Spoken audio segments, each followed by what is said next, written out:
Unpacking the potential of new products in our crafting spaces is such a delight.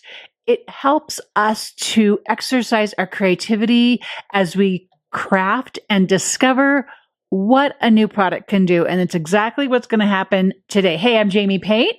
Thank you so much for dropping into this video today. You can see here I have the Sizzix Cherry Blossom Big Shot Switch Plus. Not only is it from Sizzix, but ta-da! It is from and an exclusive to ScrapbookCom. So I just want to go over a few details on this machine, only because it's sort of been reintroduced because it's in complete lovely collaboration with ScrapbookCom. Thank you so much for sending to me and letting me play with this. I have previously had the black one and have used that machine just to the nth degree. It's a workhorse, I'm telling you. And I'm so happy to now have a pink one because it's just also brand new and fancy. And there's some things that came with it that I can't wait to share with you. Okay, for starters, there is a starter kit. Isn't that funny what I just said there? There's a starter kit that comes with the machine. And so you have these floral thinlit dies. You have 5 hexagon thinlit dies. You have one that looks to me like stained glass or could be a bookmark. It has a frame all the way around it. Awfully lovely. You have a 3D texture impression. It is called, there should be a name for it, Art Nouveau. It's lovely. Okay. And that is the starter kit. And this is what we're going to dive into today. Along with the machine, and of course it comes with its own power cord as well, you get the cutting mats that go with it. Of course, the base platform, that is the full length of this machine. Included with it you also get the adapter A, and there's plenty of recipes and information on these cutting mats to help guide you through what you need for the appropriate cutting of whatever it is you're cutting. And then there's also 2 cutting mats, 2 clear ones. I haven't even unwrapped them yet and kind of makes it easier for you to look at. The dies we're going to be jumping in today is the floral thinlits. Now, don't let starter kit fool you. Yes, you could start super basic with this and you could just make these dies alone into something beautifully fantastic, which is what we're going to do today. We're going to create some layers. We're going to create some artistry. I'm going to give you some inspiration for your own paper crafting projects, for this die set, for these florals, for these botanicals right here. All right, now let me demo how this works because it is electronic. It has some great features to it. So this front portion pops open. There's also actually a little storage space in here as well. And that just snaps shut. We're going to click on the on button, and then we're going to start building how we're going to actually cut, which isn't too different at all from smaller die cutting machines. We're going to start with the platform. Then we're going to go ahead and add the adapter. I'm going to be using thinlits today. These floral and botanicals are a thinlit size, so I'm going to pop in the adapter. Then we'll need a cutting mat. Remember, I shared at the beginning that this is included with all the starter pieces in your box. And then I'm choosing, you may have seen here, I have the Sweet Boo, beautiful colors in this paper pad collection. So we're gonna start off today with a monochromatic, really easy card, really easy, whether it's a file card or a memory dex card or even a card front. Okay, and so once you have that down, then we're going to pull all these up and put them here on our paper. I have actually almost every one of those thinlits from the floral thinlits on here. And what I love about this machine is that putting on the last cutting mat here, cutting pad, you can actually run all these through here at one time. So we're going to push this into and insert this into this front until we can hear the sensor. And then just keep pushing until it takes hands-free this all the way through. Now, when I think it has cut through, I'm going to click reverse here, and it's going to go backwards on me and feed back out the front with all of my dies beautifully cut. Let's take a look. Oh yeah. Look at that. Look at that. And yes, I went ahead and cut my my leaves the same color. Again, I wanted to make a monochromatic tag here. Just wanted to be really, really super basic here in the very beginning. Just wanted to demonstrate this this machine in all its glory, because it truly is glorious. And then we will now go ahead and make a card from it. I am using this nested zigzag frame as part of my card, and I've already added some double-sided adhesive that I trimmed off of that sheet and added to the back. It is going onto a 3x4 card, and all this is from the Sweet Boo paper. Don't you just love the name of that paper? And it's just a solid color that's in there, because I'm probably gonna, if I say this once, I'm probably gonna say it 5 times in this video. We're going super monochromatic. We're just sticking with some basic things. But the thing is, as you see what I'm going to do next, this is just some classic clustering going on here. I have the frame, and even though it's all the same color, I think the frame's really important to just add a little touch of texture to the background, right? It adds texture, but it adds definite dimension. And then it provides this home for the florals and for the leaves. And I love that. And I really didn't give this a whole lot of thought as I was adding the double-sided adhesive rounds to the back of the die cuts. I just kind of added to it. I picked one up and I decided, where's that going to go next? And so that's how it came about. Because we're not looking for perfection here. We're really looking for discovery. I think that's a really important aspect to getting to know new dies or new stamps, new papers. It's a matter of discovery, not perfection. And this is just a great, great way to exercise that. And so when I didn't feel like I had enough room on the back of the die cut to add the adhesive foam, then I would come in with some craft glue. And then I had to be careful and be patient, operative word being patient, and come back at another point. And if my petals needed to be pulled up, which is also important to do, then I would come back and do that later. So just continuing the same and giving place to each of the florals here. I didn't use every single floral, but I came pretty close. And so these are all the pieces that I demonstrated earlier. This is what I'm using. So in case you're wondering where that came from, that came from when I put all of those through the machine at the very beginning. So adding some glue again there to add, I think this kind of spokey, those two blossoms that are spokey, I think those are super cool.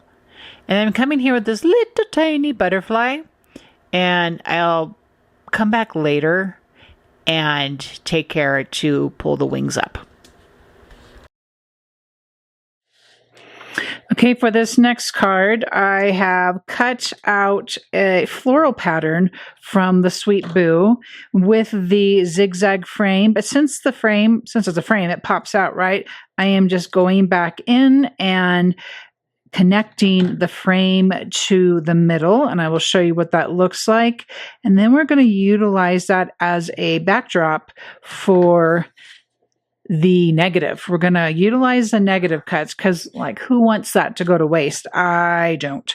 You shouldn't want to either. It's like, use all the stuff. You know how we paper crafters can be. We love to use all the stuff. So I have this beautiful pattern paper, and I'm going to now craft this in such a way that this will be a negative to the background. So I changed up my mind because that particular negative, I didn't really think it through at the beginning, and it wasn't really working, which is fine. So I'm creating my own negative by placing in the large leaf and the butterfly. And more could have been added. But it's an interesting point to make that when you're cutting your paper out with dies, to maybe be intentional about where you put your dies, because, this is not the first time I've done this. This is a technique I have utilized often, but just maybe be mindful of where you're putting those die cuts and then be able to use that at another time because we want to use all our things. You can see here, I have grabbed double-sided foam adhesive roll. And I like to be able to cut it up so I can fit it in different spaces here on the back of this negative with the mindset of I want to make sure I don't have any droopy pieces. And you'll see I'll have to come back in a little bit and add a little bit to the background. And you'll see how I do that, even though it's already in place. And I like right there, I'm like, yep, that needs a little bit right there. And I got a little aggressive with my background. Don't be kind to your backgrounds, my friends. Don't be aggressive with them, but it's all good. I was able to still get it into place and it looks absolutely lovely. And so then, okay, here's where I'm going to go back, and there's just a little spot that just needs a little bit of the foam adhesive, and I'm going to tuck that in with the craft pick and help that out. Again, this is a really simple card, and I went ahead and made my own, as you can see, negative, because the other negative wasn't really working. So something to kind of think about when you're making, here's a tip for you, when you are die cutting a whole bunch of shapes like this, maybe try to be intentional with them so that you can then use those as a stencil. You could use them as a negative popped up piece on a card. So this card's about 3x4-ish, and I'm already have now the monochromatic layers. I have this one. This looks super cute, poking out from the back. Now let's make another one, and we're going to kind of layer this up a bit. Before making another one, let me just share, because I knew I wanted a couple more die cuts in a different color. So I grabbed this A2 paper from the Spice paper pad, and I very intentionally placed my dies down because you're going to see how pretty this is after it gets run through the machine. And I can use this again at some other point in time and really add some layers to it. Just keep it real simple as a background. I think you get the idea now, but I just wanted to share this. All right, we're going to wrap this up with the final and more deluxe elevated card. Not deluxe, I guess we could call this elevated. So to start, I continue with the Sweet Boo paper, and it's cut 3 inches wide. And then I used one of these variety edges. I think this one right here. Yep, that one. And just gave it a real interesting little topper. Really cute if you're using these in a card file and to be able to see these different shapes at the top. Love that. So watch for that too in your stash, or grab the variety edges. And okay, so what we're going to do here, I also have grabbed as well. This is a really, to me, this is super personal, right? Everything about patterns and colors and shades and hues and everything we do with paper crafting is very personal to us. And so for me, this is beautiful paper back here, but it's slightly busy. So I thought it would be okay to then come in, and it's just sort of like these layered papers from Crafty Garden 49 Market. And I just thought it was in my stash, and I thought it'd be a fun thing to add to this as we build more of a bouquet. Now this one here is set apart because of its just extreme monochromaticism. That's a new word, and I like it. But it's everything in my power not to like splatter some white paint on here or come in with some gold rub-ons or add a ribbon. I'm working real hard just to keep this super monochromatic. Okay, I kind of broke in here a little bit and added, this is my happy place, because I just thought that'd be a great thing to have on a card that's looking at me. This one though, we're going to build even more in a bouquet, kind of a real fall sort of bouquet, which could be translated to spring. This could be translated to Christmas. There's a lot of ways this idea can be utilized with different patterns and collections, even a different floral die set or all botanicals. Okay, so I came in here with the Sweet Boo. This time I really mixed up the patterns. I just wanted to have fun. I've already pre-cut these. Grabbing glue and my craft tweezers. Where'd it go? Where'd it go? There. I want to add this with glue. When it gets pretty small like this, instead of using a foam dot, I do opt for the glue. Oops, and that's going to just kind of layer in there like that. And as it dries, I will pop up the petals on that, just like this one here. As this one dried, this one was glued down on this butterfly. Then after it was good and secure, I came back and I popped up the wings to give that even more dimension with what was happening there. At this point, I have a bunch of the brown. I kind of feel like with the brown, I just want to just give it a little bit of something on the edges. It just is saying to me, you know, you really need to kind of rough me up a little bit.